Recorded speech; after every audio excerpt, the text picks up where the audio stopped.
Institut vakillari Sindziyan tibbiyot universitetida ilmiy-amaliy jarayonlar bilan tanishdi. Toshkent vaksina va zardoblar ilmiy tadqiqot instituti xodimlarining Xitoyga ilmiy safari davom etdi.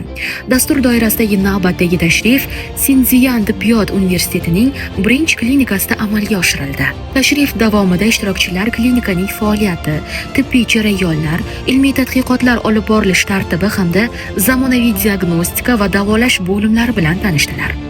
Mutaxassislar uchun klinikaning o'quv-amaliy jarayonlarini kuzatish, mavjud tajribalarni o'rganish va mahalliy tibbiyot tizimi bilan yaqindan tanishish imkonini yaratdi. Ilmiy safar davomida delegatsiya Xitoyning turli ilmiy va tibbiy muassasalarida o'quv-amaliy mashg'ulotlarda qatnashdi. Klinikadagi kuzatuvlar esa ilmiy safarning mazmunini boyitdi.